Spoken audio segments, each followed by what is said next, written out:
நம்ம சேனலை continue follow பண்ணிட்டு இருக்க நம்மளோட சப்ஸ்கிரைபர்ஸ் எல்லாருக்கும் தெரியும்.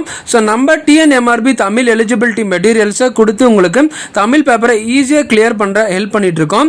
ஸோ அது மட்டும் இல்லாமல் டிஎன்எம்ஆர்பியில் இருக்க paramedical and then medical course, for example pharmacist, nursing, radiologist and then lab technician, assistant surgeon, dental, general and then medical ஆஃபீஸரை பொறுத்த வரைக்கும், அதாவது யுனானி, ஆயுர்வேதா, சித்தா, ஃபார்மசிஸ்ட் அப்படின்னு எம்ஆர்பியில் கண்டக்ட் பண்ணுற எல்லா எக்ஸாம்ஸுக்கும் வந்து பார்த்தீங்கன்னா கண்டிப்பாக நீங்கள் தமிழ் எலிஜிபிலிட்டி கிளியர் பண்ணால் மட்டும்தான் உங்களோட சப்ஜெக்ட் பேப்பர்ஸ் வந்து கரெக்ஷனுக்கு வந்து எடுப்பாங்க. ஸோ அதுக்கு ஏற்ற மாதிரி நம்மளோட தமிழ் மெட்டீரியல்ஸை ப்ரிப்பேர் பண்ணிட்டு இருக்கோம். உங்களுக்கு இந்த தமிழ் மெட்டீரியல் வேணும் அப்படின்னா டிஸ்கிரிப்ஷனில் இருக்க மெயில் ஐடிக்கு எனக்கு மெயில் பண்ணுங்க. கண்டிப்பாக எங்கள் சைட்லேருந்து உங்களுக்கு வந்து ரெஸ்பான்ஸ் வந்து வரும். ஸோ நம்ம மெட்டீரியல்ஸ் மட்டும் கொடுக்காம ஒவ்வொரு இயலும் இனிமேல் டெய்லி வந்து டீச் பண்ண போகிறோம். ஒரு நாளைக்கு ஒரு இயல் அப்படின்னு. ஸோ டோட்டலாக எஸ்எல்சி ஸ்டாண்டர்டில் இருக்க 9 இயலும் 9 நாள் ஈவினிங் கரெக்டாக ஷார்ப்பாக 7 மணிக்கு நம்ம சேனலில் உங்களுக்கு வந்து லைவ் வந்து ஸ்ட்ரீம் ஆகும். இந்த 9 நாளும் நீங்க நம்மளோட வீடியோஸ் வந்து நம்மளோட மெட்டீரியல்ஸ் ரெண்டும் கம்பேர் பண்ணி படிச்சீங்க அப்படின்னா உங்களுக்கு ஈஸியா மைண்ட்ல வந்து ஃபிக்ஸ் ஆயிரும். ஸோ இந்த 9 நாள்ல நீங்க ஈஸியா வந்து எஸ்எல்சி ஸ்டாண்டர்டுக்கான தமிழ் எலிஜிபிலிட்டி எக்ஸாமை கிளியர் வந்து பண்ணிடலாம். வீடியோ பார்க்குற வியூவர்ஸ் நீங்கெல்லாம் என்ன பண்ணணும் அப்படின்னா, ஸோ நீங்க டெய்லி இந்த வீடியோ வந்ததும் லைக் பண்ணிட்டு இந்த வீடியோ உங்களுக்கு எந்த அளவுக்கு புரிஞ்சிருக்கிறது அப்படின்னு ஸோ மறக்காம உங்களோட ரிவ்யூஸ் வந்து கீழே கமெண்ட் செக்ஷன்ல கொடுக்கணும். அண்ட் தென் உங்களோட ஃப்ரெண்ட்ஸ், ஃபேமிலி சர்க்கிள்ல மெடிக்கல் அண்ட் பேராமெடிக்கல் முடிச்சுட்டு எம்ஆர்பி எக்ஸாமுக்காக ட்ரை பண்ணிட்டு இருந்தாங்க அப்படின்னா ஸோ அவங்களுக்கும் இந்த வீடியோவை ஷேர் பண்ணிவிடணும். உங்களோட சோஷியல் மீடியாவில் வாட்ஸ்அப்பு, டெலகிராமு, இன்ஸ்டாகிராமு லைக் எந்தெந்த லிங்க்ல உங்களால் ஷேர் பண்ண முடியுமோ ஸோ அது மூலயமா நம்மளோட சேனலோட எல்லா வீடியோஸும் வந்து ஷேர் பண்ணி ஸோ நம்மளோட சேனலை ஃபர்தராக க்ரோ ஆகிறதுக்கு ஹெல்ப் வந்து பண்ணுங்க. காசி காண்டம். ஸோ இது வந்து பார்த்தீங்கன்னா அதிவீரராம பாண்டியர் வந்து ஏற்றிருக்காரு. காசி காண்டத்தை ஏற்றியவர் யாருன்னா அதிவீரராம பாண்டியர். ஸோ பாண்டியர் வந்ததாலே இவர் வந்து ஒரு பாண்டிய அரசர், இருந்தாலும் ஒரு சிறந்த கவிஞராகவும் விளங்கியிருக்காரு. ஸோ காசி காண்டம் யாருடைய நூலன்னா அதிவீரராம பாண்டியர். காசி அதிவீரராம பாண்டியர் என்றதை ஞாபகம் வச்சுக்கோங்க. ஸோ இந்த கவிதை பேழை வந்து பார்த்தீங்கன்னா விருந்தோம்பல், வீட்டுக்கு வரக்கூடியவங்களை எப்படியெல்லாம் வந்து உபசரிக்கணும்ன்றதை பற்றி சொல்லியிருக்காங்க. விருந்தினனாக ஒருவன் வந்து எதிரின் வியத்தல், நன்மொழி இனிது உரைத்தல். ஸோ விருந்தினராக ஒருத்தர் வந்து நம்ம வீட்டுக்கு வர்றாங்கன்னா வாங்க வாங்க அப்படின்ட்டு வந்து அவங்கள வந்து வரவேற்கணும். நல்ல மொழில வந்து உரைக்கணும். நன்மொழி இனிது உரைத்தல், திருந்துர நோக்கல், வருகை என உரைத்தல். ஸோ அவங்கள வந்து பார்த்தீங்கன்னா அவங்களுடைய முகத்தை பார்த்து வந்து பார்த்தீங்கன்னா வாங்க வாங்க, வருக வருக அப்படின்ட்டு சொல்லணும்ன்றத சொல்றாங்க. எழுதல் முன் மகிழ்வென செப்பல். ஸோ மகிழ்ச்சி தர மாதிரி சொல்லணுமா. ஸோ நம்மளும் வந்து சொல்லுவோம் இல்லையா, நீங்க வந்தது ரொம்ப சந்தோஷம் அப்படி எல்லாம் சொல்லுவோம் இல்லையா, அது போல எழுதல் முன் மகிழ்வென செப்பல், பொருந்து மற்ற அவன் தன் அருகுற இருத்தல். ஸோ அவங்க வந்து விருந்தினர்கள் வந்தாங்கன்னா இந்த வீட்டில் இருங்க அப்படின்னு சொல்லி நம்ம எங்கேயோ போயிடக்கூடாது, அவங்களுடைய அருகாமையில வந்து இருக்கணும் அப்படின்னு சொல்றாங்க. போமெனில் பின் செல்லுதல், அவங்க பின் செல்வதாதல், அதாவது போறாங்க கிளம்புறாங்க அப்படின்னா அவங்க பின்னாடியே போகணும் அப்படின்னு சொல்றாங்க. பரிந்து நன் முகமன் வளங்கள் இவ்வொன்பான் ஒழுக்கமும் வழிபடும் பண்பே. ஸோ அப்படி வந்து பார்த்தீங்கன்னா அவங்க போறாங்கன்னா பின்னாடியே போயிட்டு வந்து நல்லதா வந்து கூறி வந்து நல்ல சொற்களை வந்து சொல்லணும். முகமன்னா ஒருவரை நலம் வினவி கூறும் விருந்தோம்பல் சொற்கள். இது இப்படி வந்து 9 இவ்வொன்பான் ஒழுக்கமும். ஸோ வாங்க வாங்கன்னு சொல்லணும், நல்ல மொழியில பேசணும், அவங்களுடைய முகத்தை பார்த்து வருகன்னு சொல்லணும், நீங்க வந்தது சந்தோஷம்னு சொல்லணும், அவங்க பக்கத்துலவே இருக்கணும், அவங்க போறாங்கன்னா பின்னாடியே சொல்லணும். அதுக்கப்புறம் வந்து நல்ல ஒரு விருந்தோம்பல் சொற்களை வந்து சொல்லணும். இது எல்லாமே வந்து இந்த 9 வந்து பார்த்தீங்கன்னா ஒழுக்கமும் வழிபடும் பண்பே. இதுதான் வந்து விருந்தோம்பல வந்து வழிபடக்கூடிய ஒரு பண்பு அப்படின்றத சொல்றாங்க. சொல்லும் பொருளும் வந்து பாருங்க, அருகுரன்னா அருகில். ஸோ அருகுரன்னாவே அப்படியே அருகில் என்றது நம்மளுக்கு பொருள் வந்து புரியுது. முகமன் அப்படின்னா என்னன்னு பார்த்தீங்கன்னா ஒருவரை நலம் வினவி கூறும் விருந்தோம்பல் சொற்கள். ஒருவரை நலம் விரும்பி கூறும் விருந்தோம்பல் சொற்கள். ஸோ பாண்டிய மன்னர், ஸோ அதிவீரராம பாண்டியன் வந்து என்ன பண்ணியிருக்காரு, 9 ஒழுக்கங்களை வந்து சொல்லியிருக்காரு. விருந்தினர்கள் வந்தா எப்படி எல்லாம் வந்து அவங்கள வந்து உபசரிக்கணும் அப்படின்ற மாதிரி. அடுத்து பாருங்க, இலக்கண குறிப்பு வந்து கொடுத்திருக்காங்க. பாடலின் பொருள் வந்து பாடல் படிக்கும் போதே புரியும். புரியாதவங்க ஒரு வாட்டி இந்த வீடியோ முடிஞ்ச பிறகு புத்தகத்தில் ஒரு வாட்டி வாசிச்சிருங்க. இலக்கண குறிப்பு. நன்மொழி என்ன? நன்மை குட்டல் மொழி. ஸோ பண்பு தொகை. வியத்தல், போக்கல், தல், அல், கல் இப்படி எல்லாம் வந்து முடியுதுன்னா அது வந்து பாத்தீங்கன்னா தொழில் பெயர்கள். வியத்தல், நோக்கல், எழுதல், உரைத்தல், செப்பல், இருத்தல், வளங்கள். ஸோ கல்லு, தள்ளு, அள்ளு, மை, கை, வை, கூ, இப்படி எல்லாம் வந்து கடைசி வார்த்தை முடியுதுன்னா அது வந்து தொழில் பெயர்கள். ஸோ இலக்கண பகுதி வந்து 7th வந்து தொழில் பெயர்களுடைய கடைசி அந்த விகுதி வந்து எதெல்லாம் வந்தால் தொழில் பெயர்ன்றது கொடுத்துருப்பாங்க. ஸோ நீங்கள் வந்து அதை இலக்கணம் வந்து 6th இருந்து 10th வரைக்கும் பாருங்கள், உங்களுக்கு தெளிவாக வந்து புரியும். 7th இலக்கணம் வந்து நல்லா படிச்சிருக்கீங்க அப்படின்னா இந்த தொழில் பெயர்கள் வந்து இது எல்லாமே எப்படி வந்ததுன்றது உங்களுக்கு எளிமையாகவே புரியும். அடுத்து பாருங்க, ஒப்புடன் முகம் மலர்ந்து உபசரித்து உண்மை பேசி உப்பில்லா கூழ் இட்டாலும் உண்பது அமிர்தமாகும். ஸோ அவங்க வந்து உண்மையாவே சந்தோஷமா வந்து நம்ம கிட்ட வந்து நல்ல முறையா வந்து பேசி உப்பில்லாத ஒரு கூழ் வந்து நம்மளுக்கு குடிக்க கொடுத்தாலும் வந்து அது எப்படி இருக்குமா? அமிர்தம் மாதிரி இருக்கும் அப்படின்னு சொல்றாங்க. அதே வந்து முப்பழமோடு பால் அன்னம் முகம் கடித்து இடுவாராயின் கப்பிய பசியினோடு கடும் பசி ஆகும் தானே. இந்த முப்பழமோடு வந்து பால் அன்னம் அப்படின்ற மாதிரி விருந்து வந்து சிறப்பா வந்து கொடுக்குறாங்க. இருந்தாலும் அவங்க முகம் வந்து கடிந்து இருக்கு அப்படின்னா இன்னும் வந்து நம்மளுடைய பசி கடும் பசி ஆகும் அப்படின்னு சொல்றாங்க. அப்படின்னு சொன்னவர் யாருன்னா விவேக சிந்தாமணி. இது எப்படி ஞாபகம் வச்சுக்கிறீங்கன்னா, ஆக்டர் விவேக் வந்து இருக்காரு இல்லையா, விவேக் வந்து சொல்றாருன்ற மாதிரி ஞாபகம் வச்சுக்கோங்க. விவேக சிந்தாமணி. விவேக் வந்து என்ன சொல்லியிருக்காரு? நல்ல முகமலர்ச்சியோட நீங்க கூழ் கொடுத்தாலும் எங்களுக்கு அமிர்தம் மாதிரி இருக்கும். அதே வந்து நல்ல விருந்து முப்பழங்களோட விருந்து கொடுத்தாலும் முகம் வந்து கடுகடுன்னு வச்சுட்டு கொடுத்தா அது வந்து இன்னும் எங்களுக்கு கடும்பசி ஆகும் அப்படின்ட்டு விவேக் வந்து கருத்து சொல்லியிருக்காரு. விவேக சிந்தாமணி அப்படின்ற மாதிரி அதை ஞாபகம் வச்சுக்கோங்க. காசி காண்டம் நூல் வந்து எதை பற்றியது அப்படின்னு பாத்தீங்கன்னா, காசி நகரத்தின் பெருமைகளை கூறுகிற நூல் தான் வந்து பாத்தீங்கன்னா காசி காண்டம். ஸோ காசி காண்டம் நூல் வந்து எதை பற்றி கூறுகிறதுனா காசி நகரத்தினுடைய பெருமைகளை பற்றி கூறுகிறது. இந்த காசி காண்டத்துல இல்லொழுக்கங்கள் பத்தி சொல்லியிருக்காங்க. ஸோ இல்லொழுக்கங்கள்னா வீட்டுக்கு விருந்தினர்கள் வந்து அவங்களை எப்படி எல்லாம் வந்து உபசரிக்கணும்ன்றது தான் இல்லொழுக்கம். அதை பற்றி இந்த காசி காண்டத்துல வந்து குறிப்பிட்டிருக்காங்கன்றத சொல்லியிருக்காங்க. முத்துக்குள் கொற்கையின் அரசர் தான் யாரு அப்படின்னு பாத்தீங்கன்னா அதிவீரராம பாண்டியர்கள். ஸோ பாண்டியர்னாவே முத்துக்குளிப்பிற்கு வந்து பெயர் பெற்றவங்க. ஸோ அப்படியே பாண்டிய அரசரான அதிவீரராம பாண்டியர் வந்து தமிழ் புலவராகவும் திகழ்ந்த இவர் இயற்றிய நூல் தான் வந்து காசி காண்டம் என்றதை சொல்லியிருக்காங்க.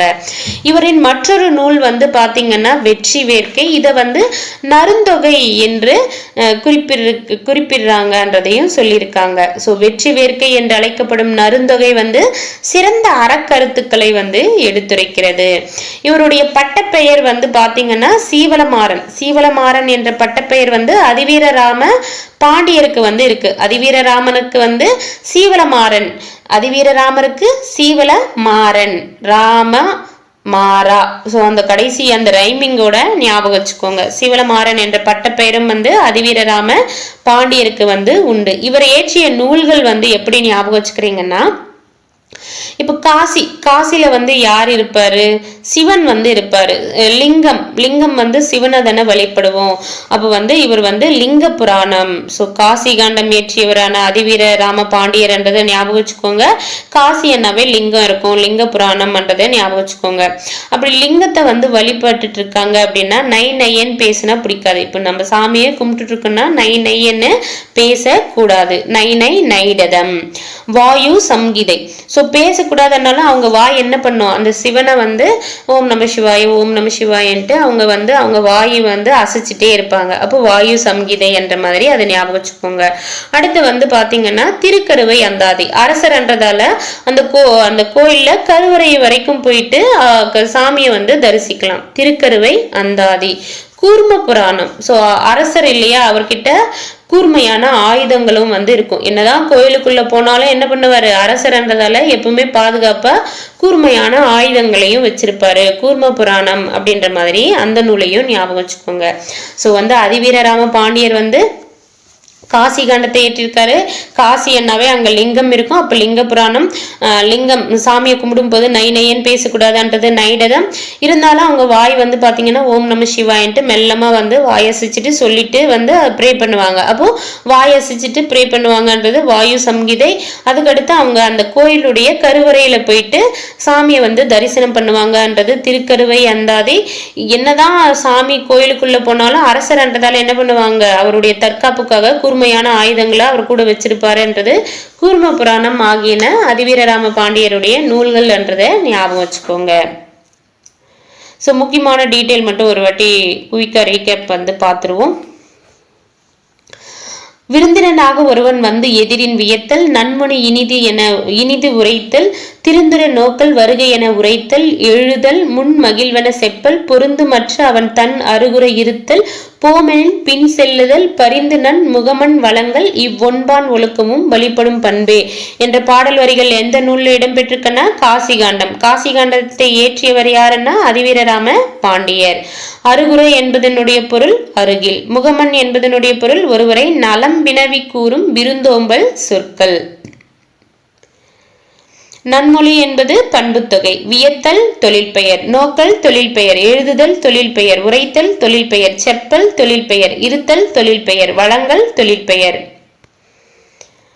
ஒப்புடன் முகம் மலர்ந்து உபசரித்து உண்மை பேசி உப்பில்லா கூலிட்டாலும் உண்பதே அமிர்தமாகும், முப்பழமோடு பாலன்னம் முகம் கடித்து இடுவாராயின் கப்பிய பசியினோடு கடும்பசி ஆகும் தானே என்ற வரிகள் எந்த நூல் இடம்பெற்றிருக்கனா விவேக சிந்தாமணி. காசி காண்டம் எதை பற்றி கூறும் நூல்னா காசி நகரத்தின் பெருமைகளை பற்றி கூறும் நூல். முத்து குளிக்கும் கொற்கையின் அரசர் யாருன்னா அதிவீரராம பாண்டியர். சோ முற்கால பாண்டியர்களுடைய துறைமுகம் எதுன்னா கொற்கை. பிற்கால பாண்டியர்களுடைய துறைமுகம் வந்து காயல் வந்து இருந்திருக்கும்.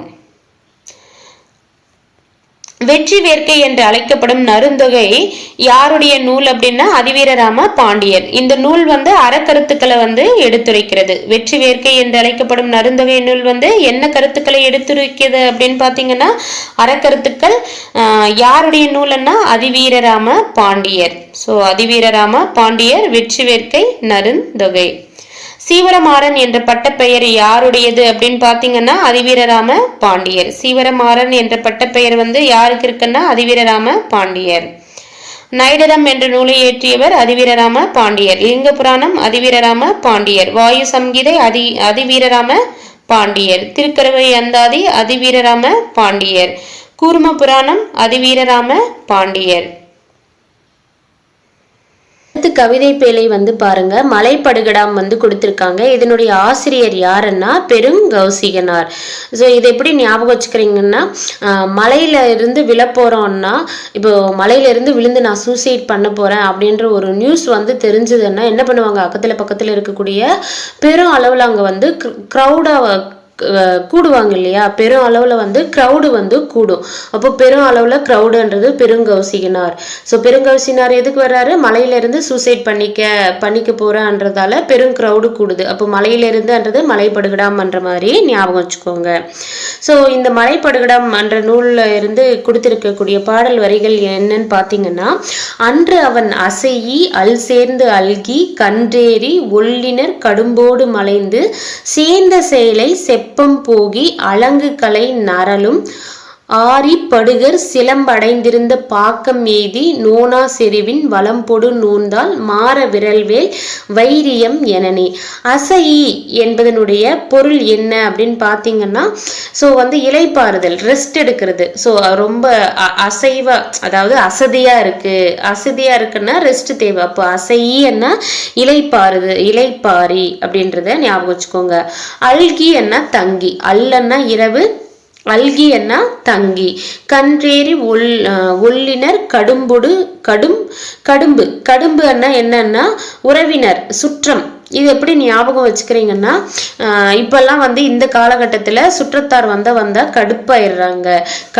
கடும்பு என்ற மாதிரி ஞாபகம் வச்சுக்கோங்க. சுற்றத்தார் வந்தா இப்ப இந்த காலகட்டத்துல எல்லாரும் கடுப்பாயிடுறாங்க. கடும்புன்னா சுற்றம். அடுத்து வந்து பாத்தீங்கன்னா நரலும்னா ஒலிக்கும், சவுண்டு. ஸோ நர நரன்னு ஒரு சத்தம் கேட்டால் ஒரு சிலருக்கு வந்து இரிட்டேட்டிங்காக இருக்கும் இல்லையா. இப்போ ஒரு மணல் வந்து இருக்குது, அது மேலே ஒரு பாத்திரம் வச்சு தேய்ச்சாங்கன்னா அந்த சத்தமே வந்து நம்மளால வந்து கேட்கவே முடியாது, ஒரு மாதிரி இருக்கும். ஸோ நரலும்னா ஒலிக்கும், சவுண்டு அப்படின்றத ஞாபகம் வச்சுக்கோங்க. ஆரிப்படுகர், ஆரியன்னா என்னன்னா அருமை, ஆரியன்னா அருமை, ஆரி அருமை, ஆரி அருமை. படுகரன்னா பள்ளம், படுகரன்னா பள்ளம், படுகரன்னா பள்ளம். அடுத்து வந்து பாருங்க வைரியம், வைரியம்னா யாருன்னா கூத்தர். இது எப்படி ஞாபகம் வச்சுக்கிறீங்கன்னா, கூத்தர்கள், கூத்தாடுறவங்க வந்து எதுக்காக கூத்தாடுறாங்க, அவங்களுடைய வயிற்று பசிக்கு தான் வந்து கூத்தாடுறாங்க. அப்போ வைரியம்னா கூத்தர், கூத்தாடுறவங்க வந்து அந்த குட்டியுண்டு வயிறுக்காக, அந்த பசிக்காக, அந்த வயிற்றுக்காக தான் என்ன பண்றாங்க, கூத்தாடுற தொழிலையே வந்து செய்யறாங்கன்றதை ஞாபகம் வச்சுக்கோங்க. இந்த பாடலுக்கான பொருள் வந்து என்ன அப்படின்னு பார்த்தீங்கன்னா, அதாவது அவங்க காணவர் பாக்கத்துல வந்து ஒரு இரவு வந்து தங்கிவிட்டு மறுநாள் வந்து பாத்தீங்கன்னா ஆரிய படுகர் வாழும். ஸோ நரலும் ஆரி படுகர் வந்து சொல்லியிருக்காங்க இல்லையா. ஸோ ஒரு இரவு வந்து பாத்தீங்கன்னா அசையன்னா இலைப்பார்ந்து, அந்த நைட்ல வந்து இலைப்பாரி தங்கி இலைப்பாரி அவங்க சுற்றத்தாரோட மலைந்து சேர்ந்து செயலை செப்பம் போகி, அவங்க சுற்றத்தாரோட என்ன பண்ணுவாங்களாம், வேற ஊருக்கு வந்து போவாங்களாம். ஆரிப்படுகர் சிலம்படைந்திருந்த பாக்கம், அடுத்த நாள் வந்து அந்த பாக்கத்துக்கு வந்து போவாங்க அப்படின்னு சொல்லியிருக்காங்க.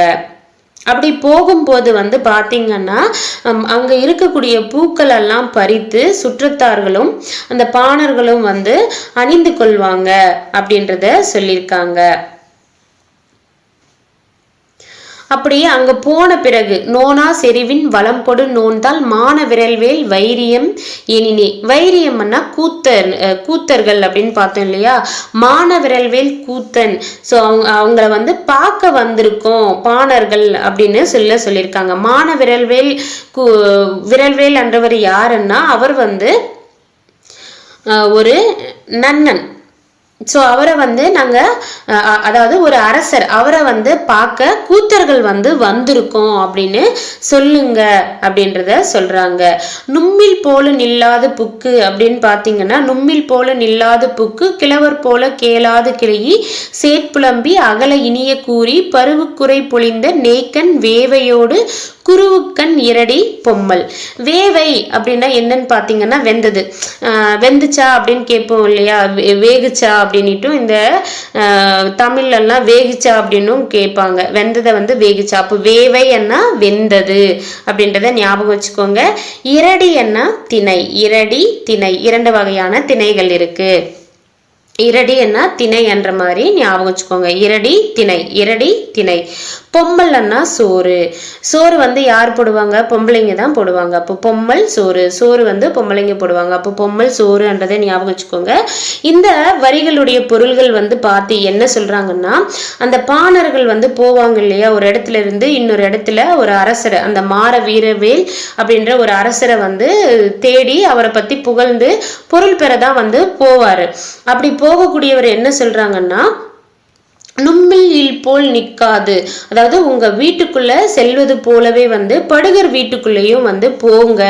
ஸோ ஆல்ரெடி வந்து ஆரிப்படுகர் அப்படின்னு பார்த்தோம் இல்லையா, அவங்களுடைய வீட்டுக்குள்ள உங்க வீட்டுக்குள்ள நுழையிறது போலவே போங்க அப்படின்னுட்டும், நீங்க வந்து அந்த வீட்டில் வந்து உரிமையா வந்து இருக்கலாம் அப்படின்னு சொல்றாங்க. சேம் டைம் வந்து பாத்தீங்கன்னா அவங்க வந்து உங்ககிட்ட இனிமையா வந்து பேசுவாங்க. அது மட்டும் இல்லாம வெந்தது, அதாவது பொழிந்த நேக்கன், அதாவது திணையாலான அரிசியில வந்து நெய்யை ஊற்றி வெந்ததான அரிசியும் அப்புறமா வந்து சோறும் வந்து உங்களுக்கு வந்து தருவாங்க, சாப்பிட வந்து தருவாங்க அப்படின்றத சொல்றாங்க.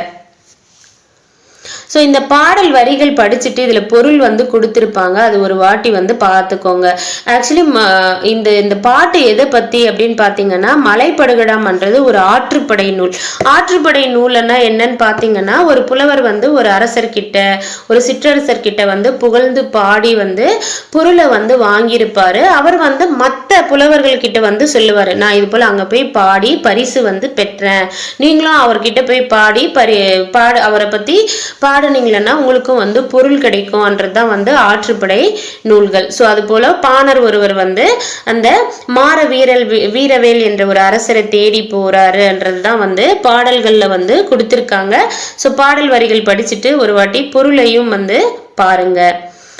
ஸோ சொல்லும் பொருளும் அசையி என்ன இலைப்பாரி. ஸோ அசைவா இருக்கு, அசதியா இருக்குன்னா என்ன பண்ணணும், இலைப்பாறணும். அப்ப அசையி இலைப்பாரி.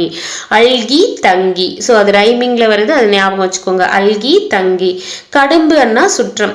ஸோ சுற்றத்தரம்லாம் இந்த காலகட்டத்தில் வந்து எப்படி இருக்கு, கடுப்பா இருக்கு. அப்போ கடும்பு சுற்றம். நரலும் அண்ணா ஒலிக்கும். நரன்னு ஒரு சவுண்டப்பா, நரலும் ஒலிக்கும். ஆரி அருமை. ஆரி அருமை அந்த ரைமிங்ல ஞாபகம் வச்சுக்கோங்க. படுகர்னா பள்ளம். படுகர் பள்ளம். படுகர் பள்ளம். வைரியம் கூத்தர். ஸோ கூத்தாரவங்க எதுக்காக குத்துறாங்க, அவங்க வயிற்று அந்த ஜான் வயிறு நிறைய தான் வந்து குத்துறாங்க. அப்போ வைரியம் கூத்தர். வேவை என்ன வெந்தது. இரடி என்ன திணை. இரடி திணை. பொம்மல் வந்து சோறு. சோறு யார் போடுவா, பொம்பளைங்க போடுவாங்க. அப்போ பொம்மல் சோறுன்றதை ஞாபகம் வச்சுக்கோங்க. அடுத்து பாருங்க இலக்கண குறிப்பு. அசையி கெழி சொல்லிசை அளபடைகள். ஸோ இது எப்படி ஞாபகம் வச்சுக்கிறீங்கன்னா, ஈன்னு சிரிக்காத சொல்லு. ஒரு சிலர் வந்து ஏதாவது சொல்ல வருவாங்க, பட் அது வந்து நினைச்சு சொல்லவே முடியாம சிரிச்சுட்டே இருப்பாங்க. அப்போ நம்ம என்ன பண்ணுவோம், சிரிச்சது ஈன்னு சிரிக்காத சொல்லு அப்படின்னு சொல்லுவோம். அப்போ ஈ வந்ததுன்னா ஈன்னு சிரிக்காத சொல்லு. சொல்லுன்னா சொல்லிசை அளபடைகள். ஸோ அந்த வார்த்தையில கடைசியில வந்து உயிரெழுத்து ஈ வந்ததுன்னா ஈன்னு சிரிக்காத சொல்லு சொல்லிசை அளபடைகள்ன்றதை ஞாபகம் வச்சுக்கோங்க. அடுத்து பாருங்க பாக்ஸ்ல, ஆற்றுப்படுத்தும் கூத்தன் வள்ளலை நாடி எதிர்வரும் கூத்தனை அழைத்து யாம் இவ்விடத்து சென்று இன்னவெல்லாம் பெற்று வருகின்றோம், நீயும் அந்த வள்ளலிடம் சென்று வளம் பெற்று வாழ்வாயாக என்று கூறுதல் தான் வந்து ஆற்றுப்படை என்றதை சொன்னாங்க. ஸோ ஆல்ரெடி வந்து இதுக்கு வந்து எக்ஸ்பிளனேஷன் வந்து கொடுத்துருக்கேன். 10 பாட்டு நூல்களில் ஒன்று தான் வந்து மலை படுகடாம். 10 பாட்டு நூல்களில் ஒன்று வந்து எது, மலை படுகடாம். 583 அடிகளை கொண்ட இது கூத்தாற்றுப்படை எனவும் அழைக்கப்படுகிறது.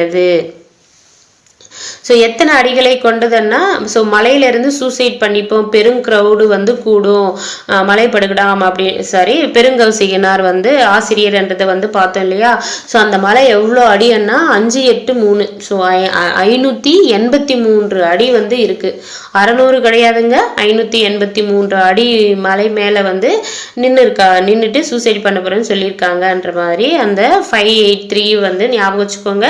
இந்த மலைப்படுகடாம வந்து வேற எப்படி அழைக்கிறாங்க, கூத்தாற்று படை.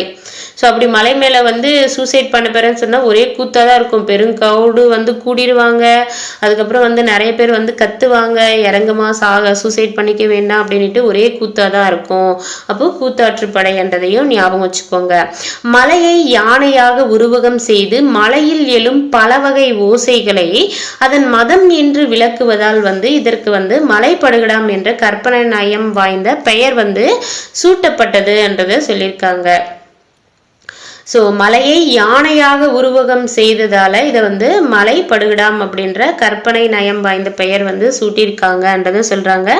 நன்னன் எனும் குறுநில மன்னனை பாட்டுடை தலைவனாக கொண்டு இரண்ய முட்டத்து பெருங்குன்றூர் பெருங்கௌசிகனார் பாடியதுதான் வந்து மலைப்படுகடாம். ஸோ மலைப்படுகடாமுடைய பாட்டுடை தலைவன் யாரு அப்படின்னு பார்த்தீங்கன்னா நன்னன்.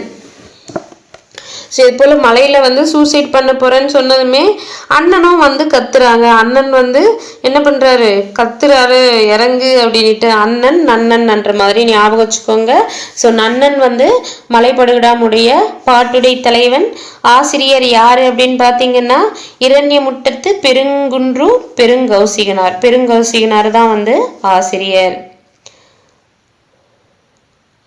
ஸோ உப்பிட்டவரை உள்ளளவு நினை பழமொழி.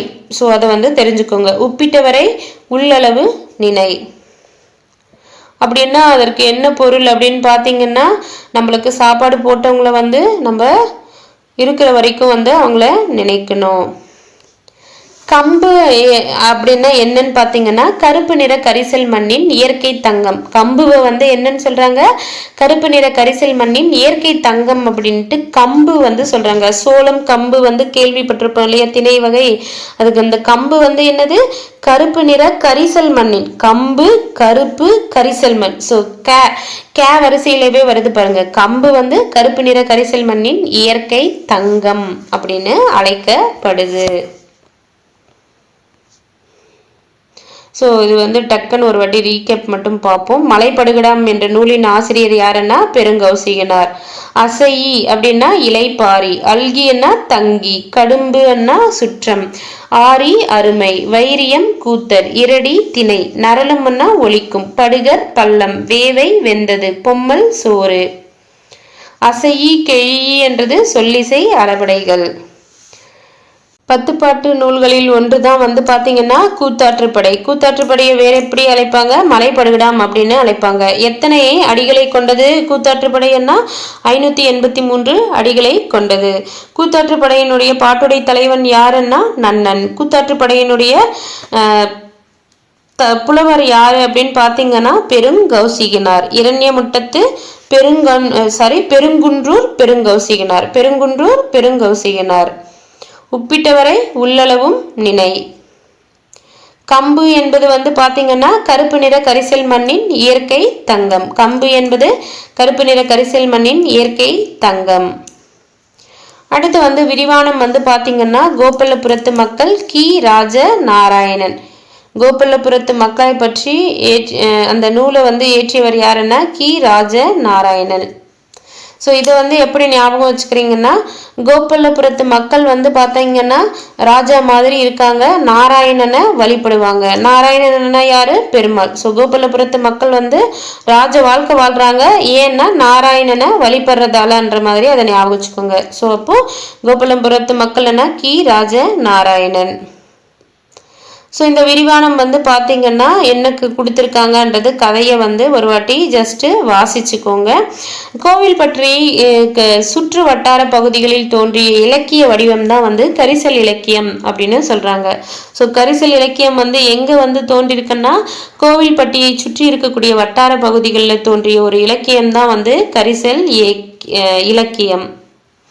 கரிசல் மண்ணின் படைப்பாளி யாரு அப்படின்னு பார்த்தீங்கன்னா கு. அழகிரிசாமி கி. ராஜநாராயணனுக்கு முன் எழுத தொடங்கியவர். ஸோ இப்போ கி. ராஜநாராயணனுடைய விரிவானம் தான் வந்து பார்த்துட்டு இருக்கோம்.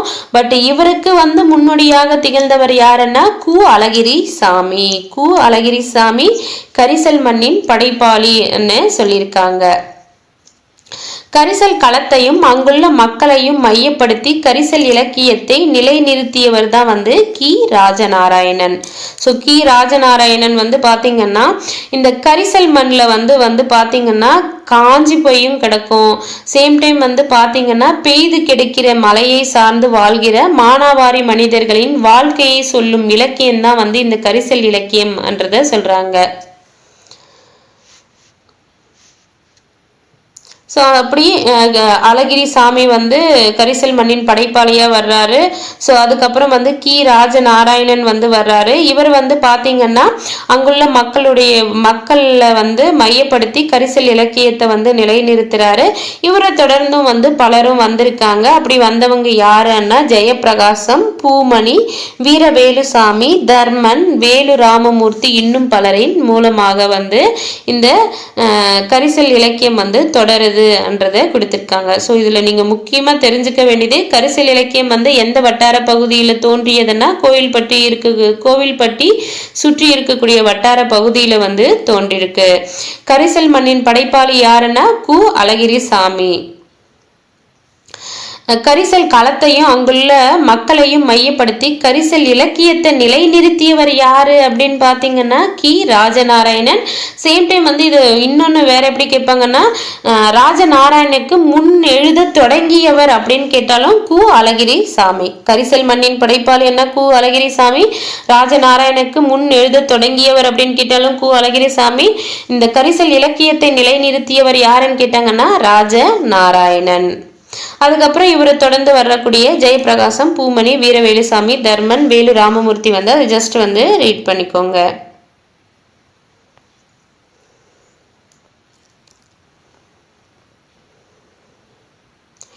அடுத்து வந்து பாருங்க வட்டார வழக்கு சொற்கள். ஸோ ஒவ்வொரு வட்டாரத்திலையும் வந்து ஒரு சில வார்த்தைகள் வந்து யூஸ் பண்ணுவாங்க இல்லையா. இப்போ சென்னையில் வந்து அங்கே இருக்கக்கூடிய தமிழ் வேற மாதிரி இருக்கும், கோயம்புத்தூர்ல வேற மாதிரி இருக்கும். இதுதான் வந்து வட்டார வழக்கு சொற்கள், வட்டார வழக்குன்னு சொல்லுவாங்க.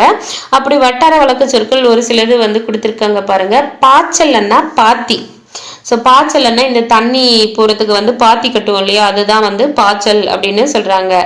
பதனம், பதனம்னா கவனமாக, சூதானமா போ அப்படின்னு கிடையாது, நம்ம சூதானமா போ பார்த்து போ அப்படின்னு சொல்லுவோம். இங்க வந்து பதனம், ஸோ பத்திரமா போ அப்படின்னு சொல்லுவோம் இல்லையா. அப்போ பத்திரமா போனா கவனமாக போன்னு அர்த்தம். இங்க வந்து பதனம் கொடுத்துருங்க, பத்திரம் பதனம், பதனம் கவனமாகன்றதை ஞாபகம் வச்சுக்கோங்க. நீத்து பாக்கம்னா மேல் கஞ்சி, நீத்து பாக்கம்னா மேல் கஞ்சி. ஸோ மேலே நீந்துறவங்க எங்கே நீந்துவாங்க, தண்ணிக்கு மேலே தானே நீந்துவாங்க. அப்போ நீத்து பாக்கம், நீத்து அப்படின்னா மேலே இருக்கக்கூடிய கஞ்சி, மேல் கஞ்சி என்ற மாதிரி ஞாபகம் வச்சுக்கோங்க. கடிச்சு குடித்தல்ன்றது என்னன்னு பார்த்தீங்கன்னா வாய் வைத்து குடித்தல். ஸோ கடிச்சு குடித்தல்னா வாய் வைத்து குடித்தல். மகுளி என்ன சோற்று கஞ்சி, மகுளி என்ன என்னது சோற்று கஞ்சி, மகுளி சோற்று கஞ்சி. வரத்துக்காரன் அப்படின்னா புதியவனா, ஸோ வர்றானப்பா, புதுசாக யாரோ வர்றானப்பா, வரத்துக்காரனா புதியவன். சடைத்து புளித்துன்னா சலிப்பு, சடைத்து புளித்துன்னா சலிப்பு, சடைத்து புளித்துன்னா சலிப்பு. அழுக்கம்னா அழுத்தம், அழுக்கம் அழுத்தம். இது அப்படியே வந்து படிச்சிருங்க. படிக்கும் போதெல்லாம் பாய்ச்சல், பாத்தி, பதனம் கவனமாக, நீத்து பாக்கம், மேல் கஞ்சி, கடிச்சு குடித்தல், வாய் வைத்து குடித்தல். ஸோ ஒரு சில வார்த்தைங்க வந்து படிக்கும் போதே அதுக்கான பொருளும் நம்மளுக்கு புரியும். அதனால இந்த சைடு இருக்கிறது ஞாபகம் இருக்கும், புரியாததை வந்து அப்படியே சேர்த்தி ரிப்பீட்டடா வாசிச்சிருங்க. மகுளின்னா சோற்று கஞ்சி என்றதை அப்படியே படிச்சிருங்க, மகுளி சோற்று கஞ்சி. வரத்துக்காரன்னா புதுசா யாரோ வர்றானப்பா, வரத்துக்காரன், புதுசான்றது புதியவன். சடைத்து புளித்து வந்து சலிப்பு, சடைத்து புளித்து சலிப்பு. அழுக்கம் அழுத்தம், அழுக்கம் அழுத்தம் அல்லது அணுக்கம் அப்படின்னு சொல்றாங்க. தொலைவட்டையில்னா தொலைவில், தொலைவட்டையில் தொலைவில். அடுத்து நூல்வெளி. கோபல்ல கிராமம் என்னும் புதினத்தை தொடர்ந்து எழுதப்பட்ட கதையே வந்து கோபல்லபுரத்து மக்கள் என்றதை சொல்லியிருக்காங்க.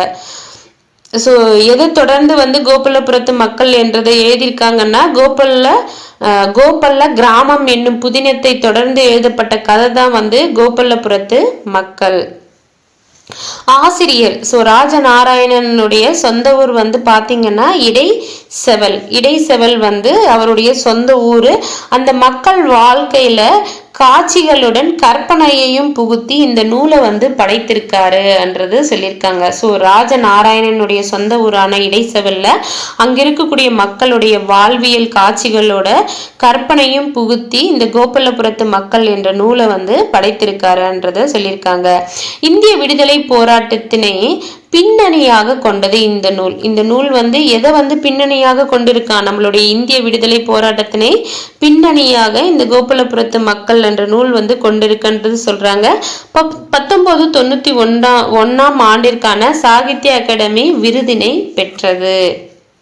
கோபல்லபுரத்து மக்கள் என்ற நூல் வந்து எப்போ வந்து சாகித்ய அகாடமி விருதினை வந்து பெற்றதுன்னா 1991. ஸோ கோபல்லபுரத்துல மக்கள் வந்து 19 வயசுல இருந்து 91 வயசு இருக்கிறவங்க மட்டும்தான் இருப்பாங்க, அதுக்கு கீழேயோ மேலேயோ இருக்க மாட்டாங்கன்ற மாதிரி ஞாபகம் வச்சுக்கோங்க. 19ல இருந்து 91 வரைக்கும் இருக்கக்கூடிய மக்கள் மட்டும்தான் வந்து கோபல்லபுரத்துல இருப்பாங்க அப்படின்ட்டு அந்த வருஷத்தை வந்து ஞாபகம் வச்சுக்கோங்க. கோபல்லபுரத்து மக்கள் இதனுடைய ஆசிரியர் யாருன்னா கரிசல் எழுத்தாளர் என்று அழைக்கக்கூடிய கி. ராஜநாராயணன். 20க்கும் மேற்பட்ட நூல்களை வந்து படைத்திருக்காரு. இவருடைய கதைகள் எல்லாம் வந்து பார்த்தீங்கன்னா ஒரு கதை சொல்லியின் கதை போக்குல வந்து அமைந்திருக்கும்ன்றத சொல்லியிருக்காங்க. இவருடைய கதைகள் எல்லாமே வந்து ராஜநாராயணன் கதைகள் என்னும் தலைப்புல வந்து தொகுப்பாக வெளிவந்துள்ளனன்றதை குறிப்பிடுறாங்க. ஸோ ராஜநாராயணன் கதைகள் எல்லாமே வந்து ராஜநாராயணன் கதைகள் என்னும் தலைப்பில் தொகுப்பாக வெளிவந்திருக்கு. இவர் வந்து கரிசல் வட்டார சொல்லகராதி ஒன்றை உருவாக்கி உள்ளார். ஸோ கரிசல் இலக்கிய மன்னாவே கு அழகிரிசாமி ஞாபகம் வச்சுக்கோங்க. இவருக்கு முன்னாடி வந்தவர், அதுக்கப்புறம் ராஜநாராயணன். இவங்க 2 பேரை வந்து மறக்காம ஞாபகம் வச்சுக்கோங்க. கரிசல் இலக்கியம் அப்படின்னாவே கு அழகிரிசாமி, கி ராஜநாராயணன். கரிசல் வட்டார சொல்லகராதி ஒன்றை உருவாக்கியவர் யாருன்னா கி ராஜநாராயணன். இவர் தொடங்கிய வட்டார மரபு வாய்மொழி புனைக்கதைகள் கரிசல் இலக்கியம் என்று அழைக்கப்படுகின்றன. எழுத்துலகில் இவரை வந்து என்ன சொல்றாங்க, கி ராஜநாராயணன். ஸோ முதல்ல வரக்கூடிய அவரை இனிஷியலும் முதல் எழுத்தும் வந்து சேர்ந்து கீரா அப்படின்னு குறிப்பிடுறாங்க. அடுத்து வந்து பாருங்க, முன் தோன்றிய மூத்தக்குடி கருங்கி இசை விளவின் உரந்தை. இது வந்து எந்த நூல்ல வந்து இடம்பெற்றிருக்கு அப்படின்னா அகநானூற்றுல வந்து இடம்பெற்றிருக்கு. இது எப்படி ஞாபகம் வச்சுக்கிறீங்கன்னா, கருங்கி இசை விளவின் உரந்தை. ஸோ உறங்கிட்டு இருக்கோம், உரந்தை என்றது உறங்கிட்டு இருக்கோன்ற மாதிரி ஞாபகம் வச்சுக்கோங்க. உறங்கிட்டு இருந்தால் நம்ம எங்கே இருப்போம், வீட்டுக்குள்ளே தான் இருப்போம். எப்பவுமே வீட்டுக்குள்ளன்னா அகநானூறு, வீட்டை விட்டு வெளியே ஒரு விஷயம் பண்ணுறோன்னா புறநானூறு என்ற மாதிரி ஞாபகம் வச்சுக்கோங்க. அப்படி உறக்கத்துலேயும் வந்து என்ன ஞாபகம் இருக்கும், இசை வந்து கேட்குது. ஸோ காலையில் ஒரு சில வீட்டில் என்ன பண்ணுவாங்க, சீக்கிரம் எழுந்திரிச்சவங்க டிவியில் வந்து பாட்டை வந்து போட்டு விட்டுருவாங்க. ஸோ மற்றவங்க உறங்கிட்டு இருந்தாலும் இசையை வந்து போட்டு விட்டுருவாங்க அப்படின்ற மாதிரி. கரங்கு இசை விளவின் உரந்தை அப்படின்னா அகநானூறு. உறங்கிட்டப்போ இசை போட்டாங்க. எங்க உறங்கிட்டு இருந்தாங்க, வீட்டுக்குள்ள. அப்போ அகநானூறு, அகநானூறு என்றதை ஞாபகம் வச்சுக்கோங்க. இந்த உரந்தை என்றது என்ன அப்படின்னு பாத்தீங்கன்னா, திருச்சி மாவட்டத்தின் உறையூரை தான் வந்து இப்படி குறிப்பிட்டிருக்காங்க இந்த நூல்லன்றத சொல்றாங்க. உரந்தை என்றது உறையூர், சோழர்களினுடைய தலைநகரமாக இருந்திருக்கக்கூடிய உறையூரை வந்து இந்த உரந்தை என்ற வார்த்தை வந்து குறிப்பிடுறதா வந்து குறிப்பிட்டிருக்காங்க. திருச்சி மாவட்டத்தின் உறையூர் தான் வந்து உரந்தை என்றதை சொல்றாங்க. அடுத்து பாருங்க, தஞ்சாவூர் கவிராயர். காலையிலிருந்தே வீட்டுக்குள்ளிருந்து வாசலுக்கு வந்து வந்து எட்டு பார்த்து செல்வாள் அம்மா. திண்ணையில் பேப்பர் பார்த்து கொண்டிருக்கும் அப்பா கேட்பார், என்ன விஷயம், இன்னைக்கு யாராவது விருந்தாளி வரப்போகிறார்களா என்ன? ஏங்க காலையிலிருந்தே வேப்ப மரத்துல காக்கா விடாம கத்துக்கிட்டே இருக்கே, பார்க்கலையா? நிச்சயம் யாரோ விருந்தாளி வரப்போறாங்க பாருங்க. அடடே ஆமாம், காக்கா கத்துது, யார் வரப்போறா? இது பலாப்பழ சீசன் ஆச்சே, உன் தம்பி தான் வருவான். பலாப்பழத்தை தூக்கிக்கிட்டு நாங்கள் ஓடிப்போய் தெருவில் பார்ப்போம். அப்பா சொன்னதும் சரி, காக்கா கத்தியதும் சரி. தூரத்தில் தெருமுனையில் அறந்தாங்கி மாமா தலையில் பலாப்பழத்துடன் வந்து கொண்டிருப்பார். அம்மாவுக்கு காக்கை மொழி புரியும் அப்படின்னு யார் வந்து எழுதியிருக்காருன்னா தஞ்சாவூர் கவிராயர் வந்து எழுதியிருக்காரு. தஞ்சாவூர் கவிராயர். இது வரைக்கும் ஒரு வாட்டி ரீகேப் மட்டும் பார்ப்போம்.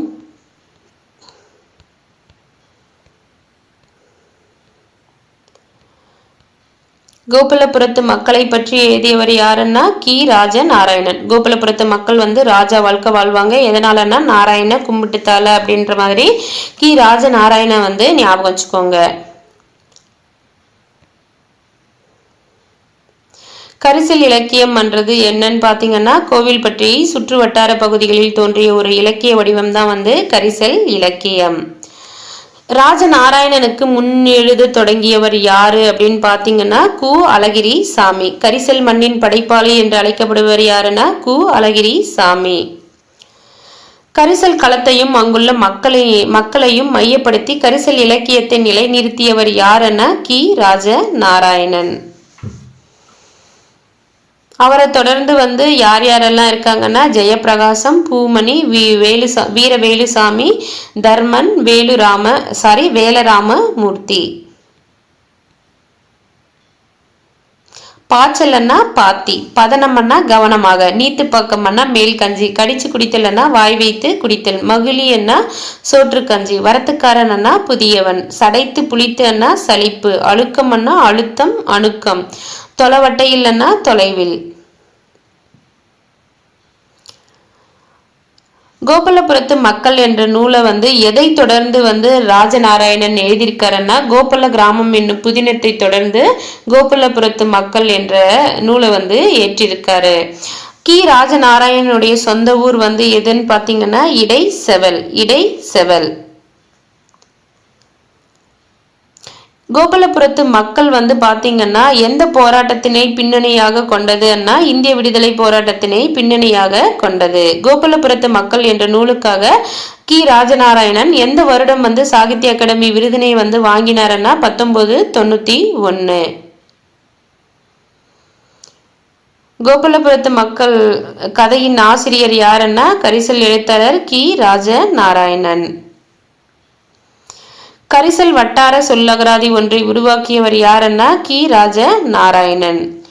கி ராஜநாராயணனுடைய கதைகள் அனைத்தையும் வந்து எந்த தலைப்பின் கீழே தொகுத்திருக்காங்கன்னா கி ராஜநாராயணன் கதைகள் என்னும் தலைப்பின் கீழே தொகுத்திருக்காங்க. கீரா என குறிப்பிடப்படுபவர் யாரு அப்படின்னு பாத்தீங்கன்னா கி ராஜநாராயணன். கி ராஜநாராயணன் தொடங்கிய வட்டார மரபு வாய்மொழி புனை கதைகள் வந்து டேஷ் இலக்கியம் என்று அழைக்கப்படுகின்றன. கரிசல் இலக்கியம் என்று அழைக்கப்படுகின்றன. கருங்கிசை விளவின் புரந்தை என்ற பாடல் வரி எந்த நூலில் இடம்பெற்றிருக்கு அப்படின்னு பாத்தீங்கன்னா அகநானூறு. உரந்தை என்றது எந்த ஊரை வந்து குறிப்பிடுதுன்னா திருச்சியில இருக்கக்கூடிய உறையூரை வந்து குறிப்பிடுது. அதுக்கடுத்து தஞ்சாவூர் கவிராயர் வந்து காக்கா வந்து கத்துது, யாரோ விருந்தாளி வர போறாங்கன்னு அம்மா சொல்றாங்க. அப்பாவும் வந்து உன் தம்பி வருவாங்கன்னு சொல்றாங்க. தெருவில் வந்து பார்த்தா மாமா வந்து பலாப்பழத்தோட வர்றாங்கன்ற கதையை குறிப்பிட்டவர் யாருன்னா தஞ்சாவூர் கவிராயர். தஞ்சாவூர்ல வந்து இது போல ஒரு செய்தி நிகழ்ந்தது என்ற மாதிரி தஞ்சாவூர் கவிராயர் என்றதை ஞாபகம் வச்சுக்கோங்க. அடுத்து வந்து இலக்கண பகுதி, இது வந்து தனி வீடியோவை வந்து பார்ப்போம். தேங்க்யூ.